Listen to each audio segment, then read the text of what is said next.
Yes. Welcome to SatireAIzed, the one place where gourmet doesn't come plated with silverware, but clawed straight from the sidewalk. Today, our refined street Epicurean begins by fishing leftovers from the sewer, seasoning them with exhaust fumes and yesterday's grease. But why stop there? A true connoisseur knows the real flavor hides beneath the pavement itself. Watch as he scrapes handfuls of dirt, gravel, and mystery sludge, chewing it down like the rarest truffle. Because nothing screams haute cuisine louder than food that's been stepped on, rained on, and fought over by stray dogs. Bon appétit. After all, not everything in life was meant to be eaten squatting in a ditch. Here we are at the most exclusive ice cream stand India has to offer. First, the show begins with a mysterious wheel, painted with promises in Hindi, free dysentery. Spin it all you like. The outcome never changes. Every turn is a jackpot of misery. And the prize? A so-called ice cream, pulled not from a freezer, but from an unholy container hidden under a filthy bedsheet, its lid shoved inside a plastic bag like some shameful family secret. The moment of truth arrives. The vendor peels it open, revealing a bubbling yellow liquid that glows like it crawled out of Chernobyl.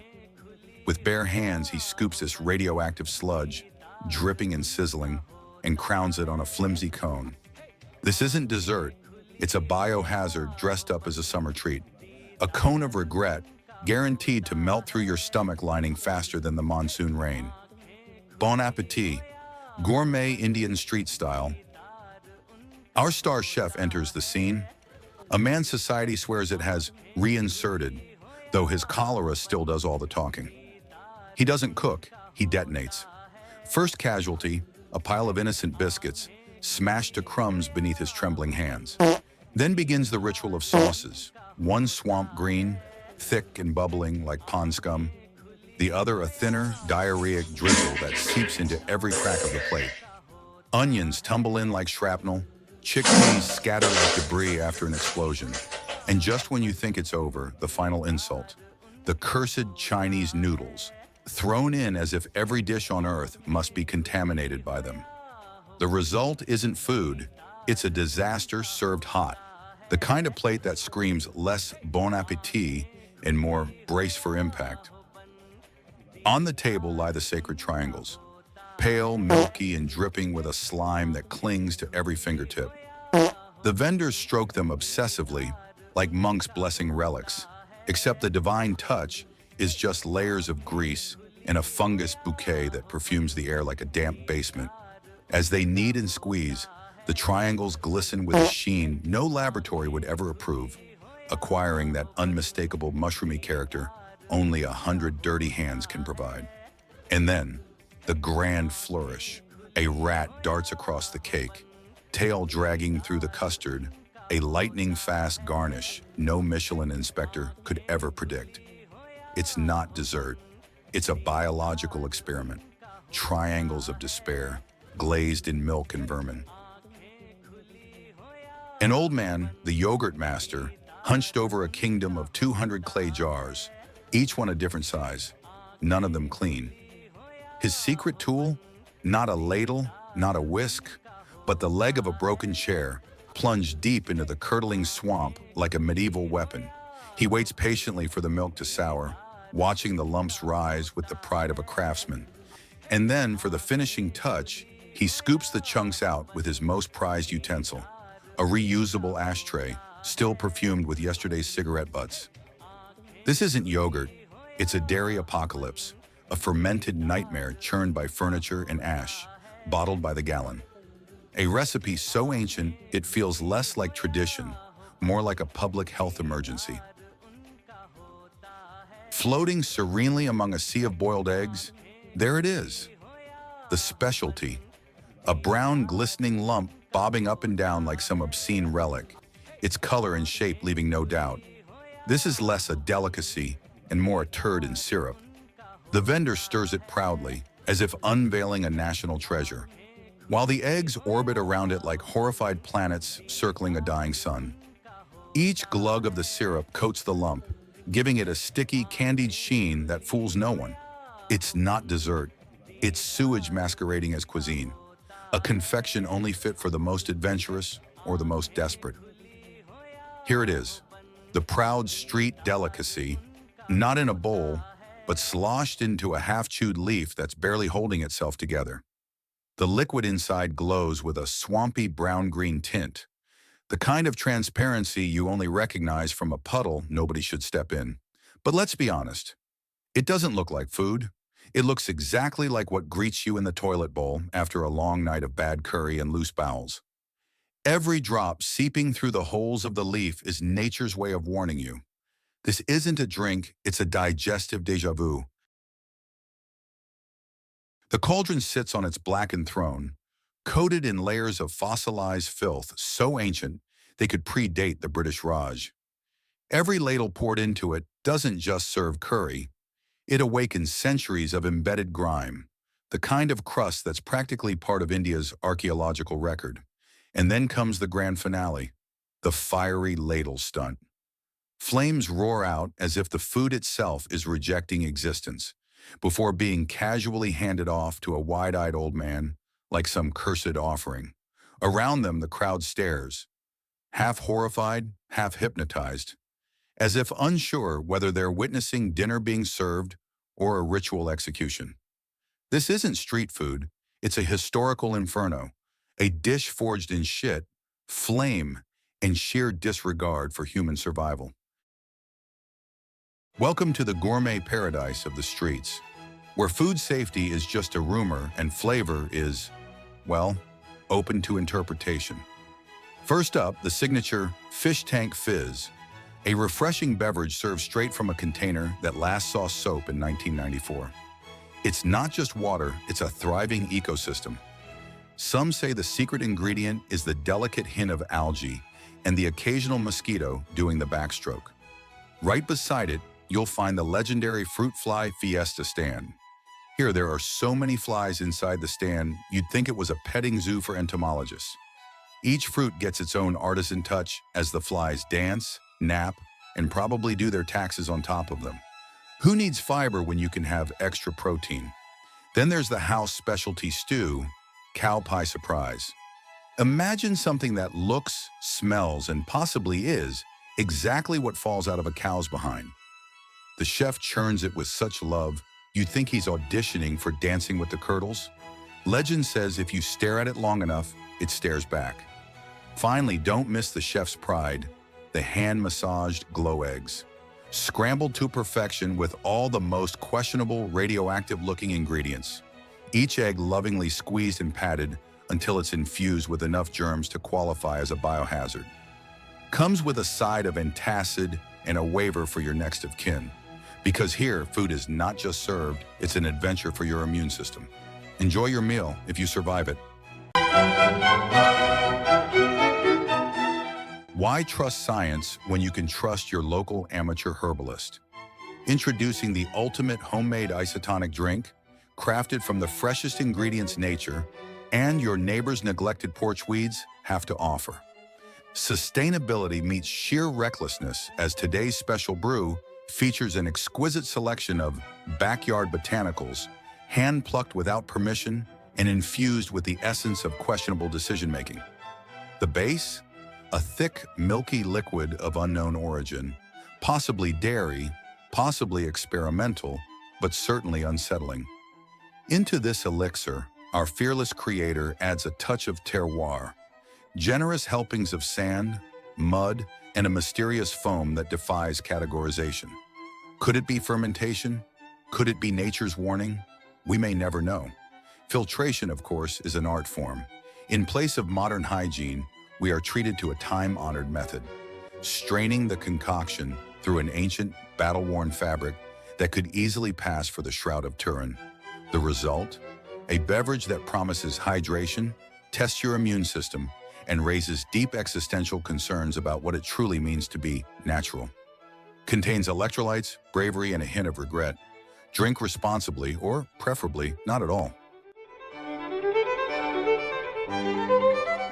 Dad, when I grow up, I want to be a doctor. No son of mine is going to become a doctor. Go back to your room and continue scamming, or I will make you have a shower. No, not the shower. In 2 days, gourmet nightmare comes straight from the bowels of a backstreet kitchen where soap has never been seen and common sense is clearly on strike. The chef begins by unveiling pot number 1, a bubbling bath of what appears to be hydrated foreskins marinated in lemon juice, presumably collected from mythical creatures who died of embarrassment. Without missing a beat, he plunges his biohazard of a hand straight in, massaging them like he's trying to summon dark culinary forces. This isn't cooking. This is a war crime with seasoning. Then comes pot number 2. He lifts the lid to reveal a soup so uncooperative, it looks like it's actively protesting its own existence. The ingredients float around in open hostility, maintaining a strict social distance as if they're attending a politically tense family reunion. And just when you think it can't get worse, it does. He shows us pot number 3, which is tragically just more of pot 2, but now with the added misery of a few unfortunate chickpeas that clearly fell in by accident. Their faces, if they had any, would be screaming for help. It's less a dish, more a hostage situation. If flavor had dignity, it left the scene hours ago. Congratulations, chef. You've managed to cook 3 dishes that look like they were banned in several countries for emotional distress. For your crimes against hygiene, you are sentenced to a full 5-minute shower. No, not the full 5 minutes. Ladies and gentlemen, welcome to another chapter of How Is This Legal? Today we travel deep into the chaotic heart of Indian street food, where gloves are an urban legend and personal space is something you donate to your ingredients. Our star chef, a man so confident in his immune system he might as well be made of penicillin, prepares a dessert using the ancient and totally hygienic method known as elbow mixing. That's right, no spoon, no ladle, just full-on arm immersion into what can only be described as a primordial goo of industrial-grade flour and heat stroke. He begins by dumping in 47 ounces of flour, which the yellow radioactive mix devours instantly, like it's not batter but a sentient being absorbing nutrients before launching its final attack. Honestly, if he threw a small car in there, I wouldn't be surprised to see it dissolve too. This stuff obeys no laws of chemistry, physics, or common decency. With all the grace of a man mixing concrete in a thunderstorm, he plunges his elbow deep into the churning abyss, churning it like he's trying to summon a demon, or maybe suppress one already living in the bowl. But the show doesn't stop there. No, after the potion has stopped bubbling like nuclear waste, our culinary daredevil begins shaping it into hefty little rolls, dense enough to stop a bullet and suspiciously resilient. And what goes inside these edible landmines, you ask? Oh, only the finest fillings. Metal shards that may or may not be recycled hinges from his neighbor the blacksmith, and what looks like torn rags that have survived decades of attempted cleanings, probably passed down from generation to generation as cursed heirlooms. He rolls it all up with care, like a man packaging secrets, and slaps it on a tray as if daring anyone, to eat it. And the wildest part? Someone does. Someone actually eats it. If you ever find yourself wandering the labyrinthine alleys of our city's night markets, beware the dorayaki mussel cauldron, a dish so visionary, so utterly deranged that it redefines the boundaries of human digestion. At its helm stands a culinary anarchist, a street vendor whose commitment to innovation is rivaled only by his apparent disregard for food safety laws. His magnum opus? A gargantuan cauldron, its surface encrusted with a legion of dorayakis, clinging to the metal like muscles on the hull of a sunken ship. What eldritch adhesive binds them there? We may never know. Mucus? Desire? Industrial glue? One can only speculate. Then, as if guided by a force beyond mortal comprehension, our maestro uncaps a container of industrial-grade white paint and pours it over the unsuspecting pastries. The viscous fluid seeps into every crevice, baptizing the dorayakis in an unholy marinade. The cauldron lid slams shut, trapping the mixture in a fermentation ritual so potent it could summon an ancient god. But wait, enter the Iceman, a reformed serial killer whose passion for murder has found new expression in the merciless stabbing of ice blocks. He strides forward, his expression cold as the frost he wields, and drops 3 jagged boulders into the bubbling inferno. His work done, he vanishes into the night, leaving only silence and condensation. The grand finale approaches.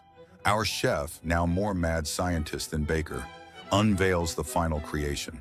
A plate of what might once have been dorayakis, now baptized in their own rebirth. But he is not done. No, he must complete the ritual. Another generous drizzle of white paint, a dusting of unidentified spices, a splash of ketchup for that artisanal touch, and finally, the pièce de résistance, a cloud of magic powder.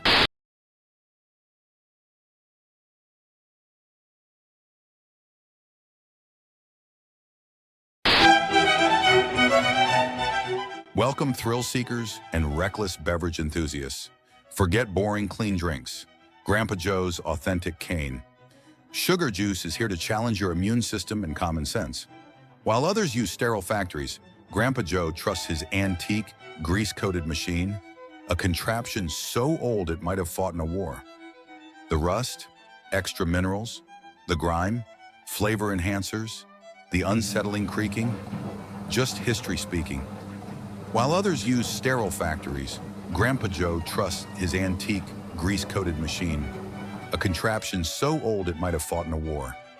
The rust, extra minerals, the grime, flavor enhancers, the unsettling creaking, just history speaking. Each sip introduces you to bacteria so vintage they deserve a museum exhibit. If you survive, congratulations. You're now indestructible. If you like your beverages bold, unpredictable, and slightly dangerous, Grandpa Joe's got you covered. Just bring a strong stomach and a signed waiver. Cheers, or good luck. At Frostbite Ice Stand, the experience begins with the vendor hacking away at a prehistoric slab of ice, excavated from the depths of an unclean freezer. The process is less artisanal and more crime scene, as jagged ice shards are violently chipped off and dumped into a cup with no regard for portion control or hygiene. Then comes the signature compression technique, performed barehanded, ensuring a rich infusion of mystery germs. The grand finale, a splash of fluorescent red refrigerant liquid, which they swear is strawberry flavored, but tastes more like a mechanical failure. For those seeking a test of immune strength and questionable life choices, this is the place. For everyone else, maybe just chew on a cold sponge and save yourself the risk.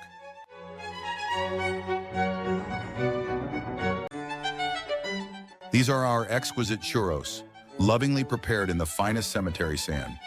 Piping hot churros cooked to perfection in the very sand that cradles your ancestors. Sourced from only the most distinguished burial grounds, this ancestral sand infuses each churro with a taste of tradition, a flavor older than time itself. For those looking to add a personal touch, you can substitute with ashes from any dearly departed relative. Grandma's warmth will live on in every bite.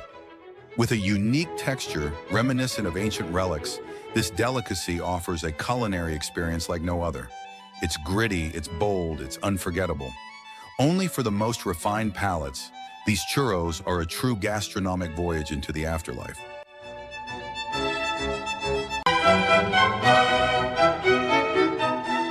Ah, behold, a pizza that challenges both culinary standards and basic human rights.